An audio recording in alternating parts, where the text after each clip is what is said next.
despite our presence being there, there are lots of homeless who have not been counted at all. So, until this morning, they have not been counted. So what then is the purpose of this exercise? I mean, does it change the lives of these homeless people in any way at all? See, the issue is that, because we were also engaged in Census 2001, we saw how, Census 2000 was actually a farce. If you have accurate figures, you can surely plan for them, you can surely have services and entitlements for them. So if you are actually underreporting, then obviously government is going to have less allocation of resources for them. So for us, it's very important that the homeless who are there in the country should be enumerated to the exact number that they are there. We don't want enhanced figures. We don't want, exaggerated figures, but we want real figures. So it's very important that every homeless person gets enumerated as such. All right, we hear your call. Thank you very much for speaking to us. It's not happened. Indu Prakash Singh, a consultant with the Indo Global Service Society, joining us there live from New Delhi. And staying with India, 11 men have been sentenced to death for an arson attack on a train that led to massive communal riots. Another 20 people have been jailed for life. 59 passengers, most of them Hindu, died in the 2002 train fire in Gujarat state. Riots erupted when politicians blamed Muslims, sparking riots that left up to 2,000 dead. All suspects are Muslims, and some relatives say they were set up for political reasons. 2 American security guards accused of killing 2 Afghan civilians are back on trial in the United States. The men worked in Afghanistan for a division of the company formerly known as Blackwater. They were tried last year, but the jury couldn't reach a verdict. Tom Ackerman reports. Christopher Drotleff and Justin Cannon were hired by Paravant, a shell business for the company formerly known as Blackwater. Their job helping to train Afghan soldiers. That was until May 2009, when an incident left 2 Afghans dead and the contractors fled the country.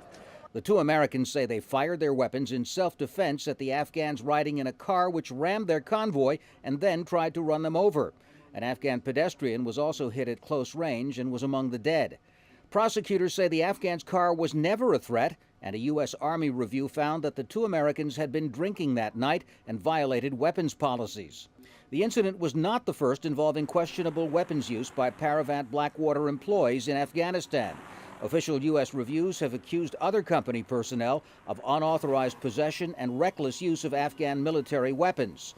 The chairman of the Senate Armed Services Committee said Blackwater was actually damaging, not helping the Afghan training mission. And if we fail to make sure that contractors like Blackwater play by the rules and live up to their commitments, we'll be doing a disservice to our troops by making their already difficult and dangerous job even more so.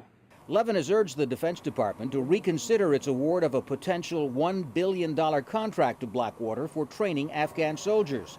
But both the State Department and CIA last year awarded Blackwater and its shell companies new contracts to guard their facilities in Afghanistan and elsewhere.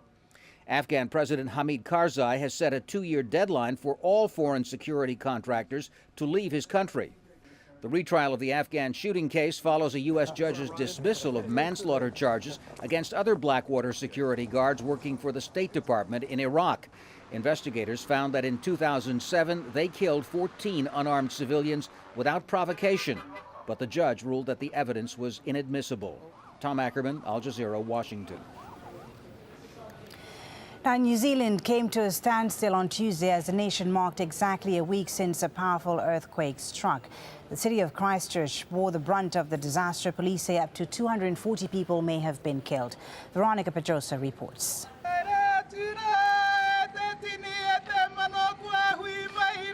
A Maori elder calls to welcome the living and mourn the dead. The Prime Minister and top officials bow their heads. Bricks from the ruins of Christchurch symbolise the devastation around them.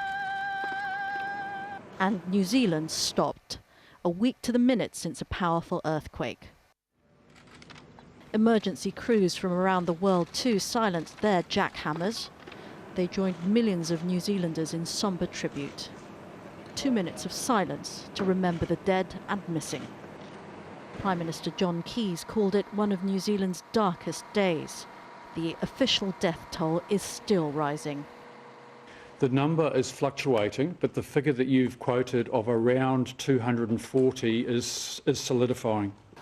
A major inquiry has been promised to find out why so many buildings collapsed in Christchurch, a city that was supposed to be quake-proof.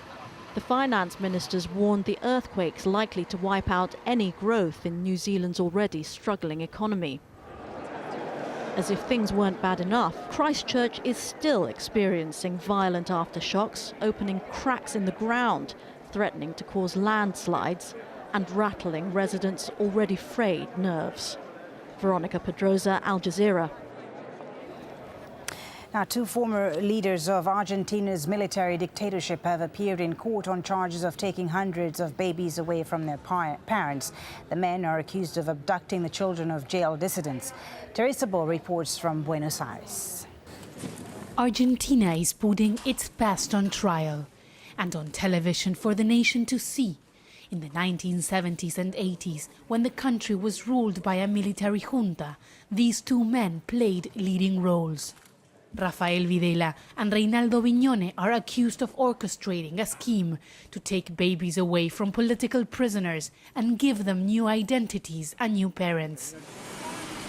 Victoria Donda was one of those children. She was born to a jail dissident who then disappeared. There are as many as 500 cases like Victoria's. For me, this is necessary to close a chapter of Argentina's dictatorship, and it's an example of the magnitude of the horror, which is to steal the babies of those opposing the dictatorship. I think this helps us heal as a society. Throughout the 7 years of military rule in Argentina, the government conducted an aggressive and bloody campaign against left-wing groups. Human rights organizations say 30,000 people died in the so-called Dirty War. A campaign to bring alleged perpetrators of the baby thefts to trial has been led by a group of parents of Dirty War victims. We don't want revenge, we want justice. It revolts me to watch them there after what they did. Supporters of Videla and Viñone dismissed the trial as a bid for revenge by the leftists they defeated decades ago and who now control Argentina's government. The trial is the first of several related to baby thefts, and it's expected to take several months. More than 350 witnesses are expected to testify. Teresa Bo, AlJazeera, Buenos Aires. Now the sport next with fire, including Milan Magic. AC sees off rival Serie A title contenders Napoli ends tie.